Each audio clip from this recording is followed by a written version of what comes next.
आज का जो टॉपिक हम पढ़ाने जा रहे हैं ये बहुत ही इम्पोर्टेंट है।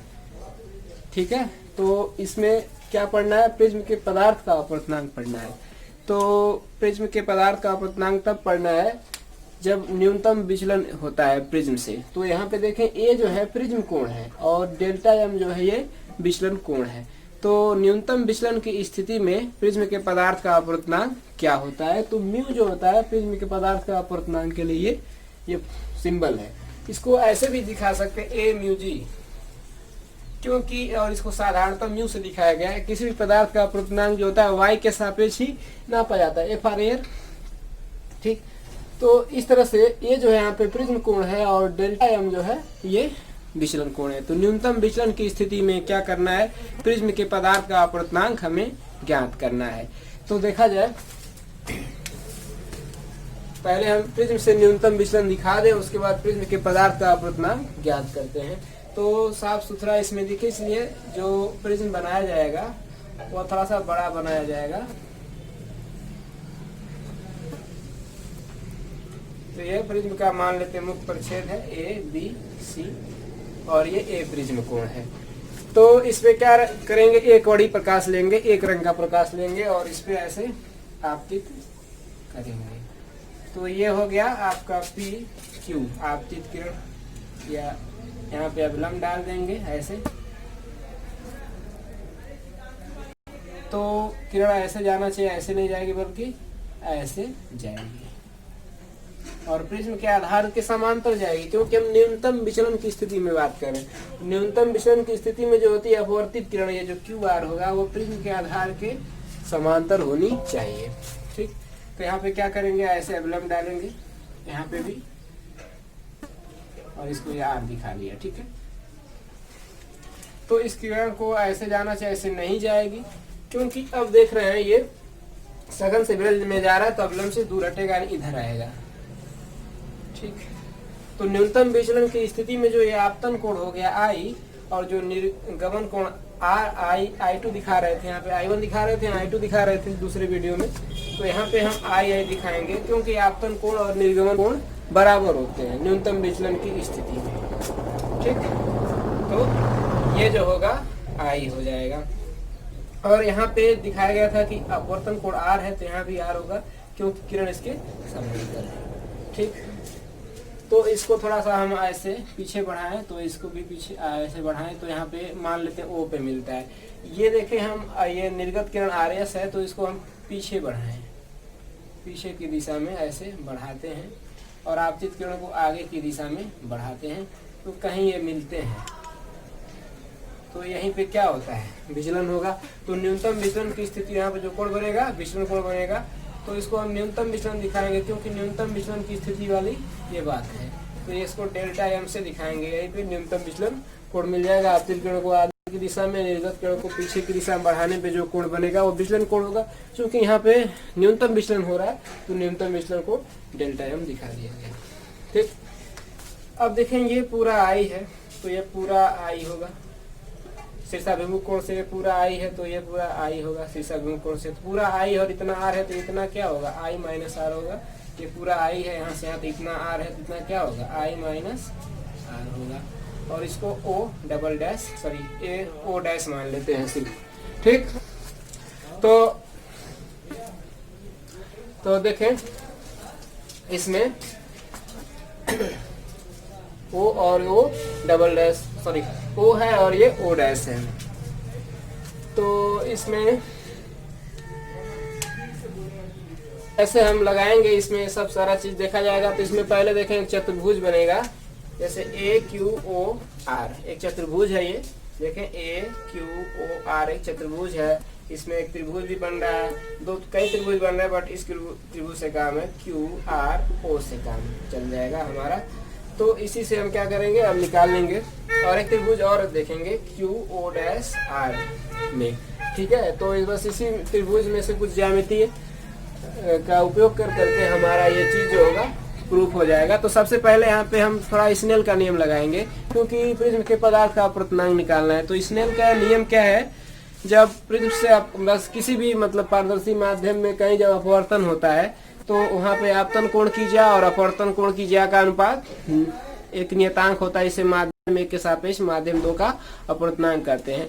तो अब स्नेल के नियमानुसार तो Q पर स्नेल का, इस Q पर हम स्नेल का नियम लगा दें। तो Q पर स्नेल के नियम से, स्नेल के नियम से Q पर जो है स्नेल के नियम से निकालें तो क्या होगा, हम कहाँ से जा रहे हैं, यहाँ पे एयर है और एयर से हम ग्लास में जा रहे हैं, यहाँ भी एयर ही है, तो एयर से हम इस ग्लास में प्रवेश कर रहे हैं। ये ग्लास का ही ना होगा, प्रिज्म किसी ग्लास का ही बना होगा, कांच का ही बना होगा, तो उसको जी से दिखाते हैं। तो ए म्यू जी, तो क्या होगा, sine i upon sine r होता है। तो साइन आई यहाँ पे है, तो साइन आई, और यहाँ पे आर है, तो यहाँ आर है, तो अपॉन साइन आर। ठीक है, इसको इक्वेशन नंबर 1 हम मान लेते हैं।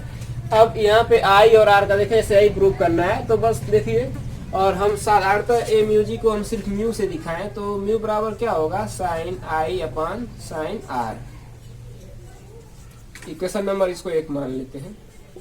देखिए बस यहाँ पे इस आई के वैल्यू रख देंगे इतना कहीं से निकाल करके, और आर की वैल्यू इतना रख देंगे, तो हमारा ये प्रूफ हो जाएगा। तो ये ऐसे म्यू सिर्फ रखा, इसका मतलब है ये म्यू जी यानी वाई के सापेक्ष ही निकाला गया है। तो सिंपल इसको ऐसे दिखा दिया गया है। अब हम क्या करेंगे, यही आई का मान और आर का मान निकाल कर रखेंगे और अपने आप प्रूफ हो जाएगा। तो चलिए निकालते हैं। तो देखिए इस त्रिभुज में हम बात करें, इस त्रिभुज में, त्रिभुज क्यू आर ओ में, त्रिभुज क्यू आर ओ में, तो त्रिभुज के अंतःकोणों का योग 180 अंश होता है। तो यहाँ पे देखेंगे कोण आर है क्यू पे, तो कोण आर प्लस, और यहाँ भी कोण आर है, कोण आर प्लस आर, और यहाँ कोण ओ इक्वल टू क्या है, 180 अंश मान लेते हैं। इक्वेशन जो है 2 होगा।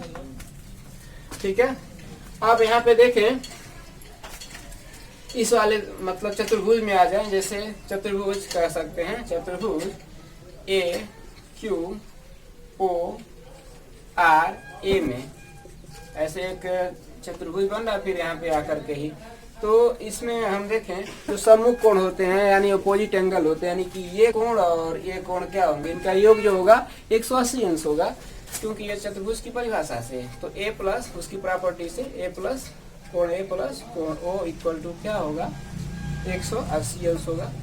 तो देख रहे हैं कि इन समीकरण नंबर 3 हो गया। तो 2 और 3 से देखें, दोनों का राइट बराबर है, तो दोनों का लेफ्ट भी बराबर होगा, दायां पक्ष बराबर है तो बायां पक्ष भी बराबर होगा, हम बराबर कर देते हैं। तो कोण आर प्लस कोण ओ इक्वल टू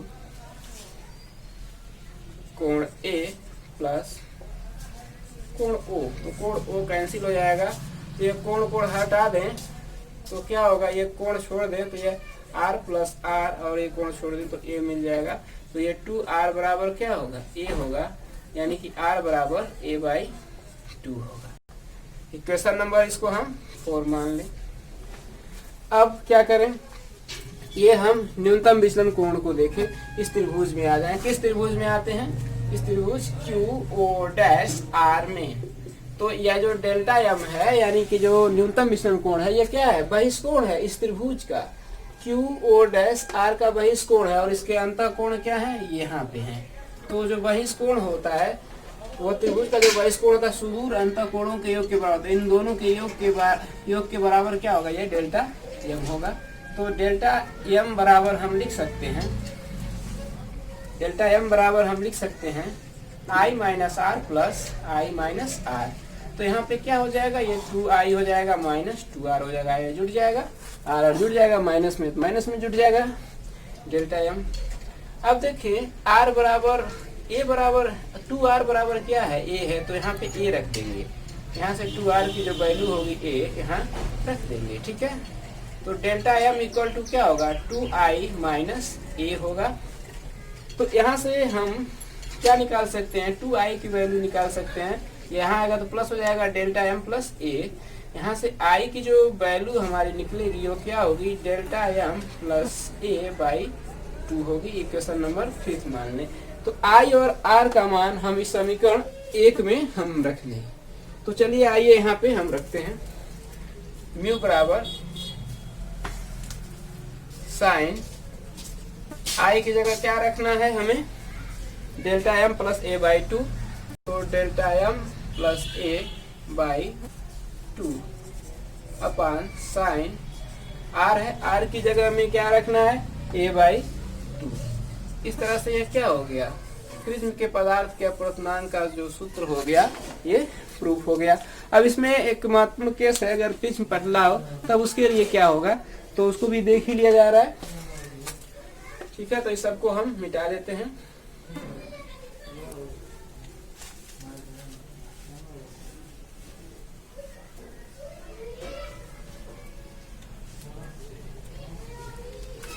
मान लेते हैं यदि प्रिज्म बहुत पतला हो तो प्रिज्म कोण ए जो होगा बहुत ही कम होगा, 5 डिग्री के लगभग बराबर होता है। और तब ऐसी स्थिति में जो विचलन कोण होगा वो और भी कम मिलेगा। जब प्रिज्म ही पतला होगा तो विचलन कोण जो यहाँ मिल रहा था ऐसे वो और कम क्या होगा, और कम होगा। तो जब प्रिज्म ही बहुत पतला होगा तो विचलन कोण कम होगा और प्रिज्म कोण भी पतले मतलब कम होंगे। ठीक है, तो ऐसी स्थिति में क्या होगा, यदि देखें इसमें यदि प्रिज्म बहुत पतला है तब ए माना प्रिज्म कोण ए तथा ये तो पहले से ही कम है और ये क्या होगा, न्यूनतम विचलन कोण और भी कम होगा, न्यूनतम विचलन कोण डेल्टा एम और भी कम होगा। ठीक है, और हम जानते हैं कि जब साइन थीटा है, अगर कहीं लिखा जा रहा है, अगर इसमें साइन थीटा बराबर थीटा होता है जब थीटा क्या हो, जब यदि थीटा बहुत कम है, बहुत कम हो, थीटा बहुत कम हो, इसका मान क्या है, बहुत कम है, यानी कि बहुत छोटा है, बहुत छोटा कर सकते हैं, बहुत छोटा है।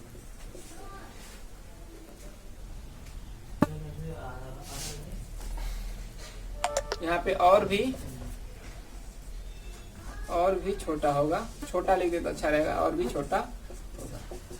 ठीक है, तो थीटा बहुत छोटा होता है जब साइन थीटा के बराबर तब होता है जब थीटा का मान क्या हो, बहुत छोटा हो। तो इस तरह से यहाँ पे देखिए साइन क्या है, जो लिखा गया वो थीटा ही है, एक तरह से उसका कोण है।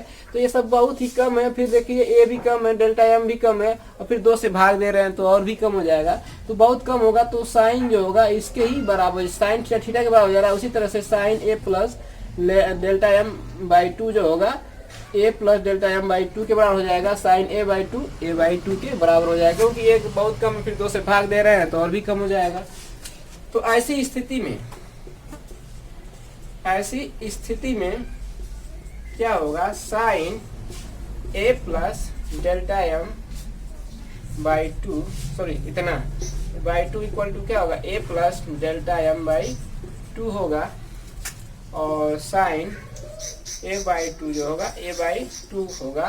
तो जो प्रिज्म के पदार्थ का जो अपवर्तनांक का जो सूत्र है, इससे क्या हम लिख सकते हैं, इससे हम बस साइन हट जाएगा, इसकी जगह यही लिखाएगा।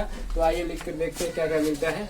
तो म्यू बराबर मिल जाएगा delta M plus A by two upon a by two, ये 2 से कैंसिल हो जाएगा। तो म्यू बराबर मिलेगा delta M plus A by A. ठीक, अब देखें इसको थोड़ा सा और लिखा जाए, इसको डेल्टा एम बाई ए भी लिख सकते हैं और ए बाई ए भी लिख सकते हैं, क्योंकि ये दोनों के बटे हैं। तो यहाँ पे 1 हो जाएगा कट करके, तो म्यू बराबर क्या हो जाएगा, delta M by a plus 1 हो जाएगा। ठीक, अब यहाँ से देखें और इसको कैसे लिखा जा सकता है। डेल्टा एम बाई ए का मान निकालें, डेल्टा एम बाई ए का मान निकालें, तो ये 1 यहाँ जाके घट जाएगा, म्यू माइनस 1 हो जाएगा। तो यहाँ से डेल्टा एम जो होगा ये क्या होगा, ए इंटू म्यू माइनस 1 हो जाएगा। तो पतले प्रिज्म के लिए जो होगा ये क्या हो जाएगा, जनरल इक्वेशन हो जाएगा, पतले प्रिज्म के लिए न्यूनतम विचलन कोण हो जाएगा। वैसे तो ये पतले प्रिज्म के लिए है, इसलिए कब है, जब न्यूनतम विचलन कोण होता है, तब की स्थिति में क्या है, ये एक सूत्र प्राप्त होता है, विचलन कोण। तो विचलन कोण देख रहे हैं किस पे निर्भर कर रहा है, मतलब प्रिज्म कोण पे निर्भर करेगा और प्रिज्म के पदार्थ के अपवर्तनांक पे निर्भर करेगा और किसी बात पे निर्भर नहीं करेगा, क्योंकि इसमें यही चीज मिल रहा है। तो यहाँ तक केस डिस्क्राइब करने को कभी पूछता है कि पतले प्रिज्म के लिए न्यूनतम विचलन कोण कितना होगा, तो इतना यहाँ से निकाल सकते हैं जो प्रिज्म के पदार्थ का अपवर्तनांक और सूत्र मिलता है उससे।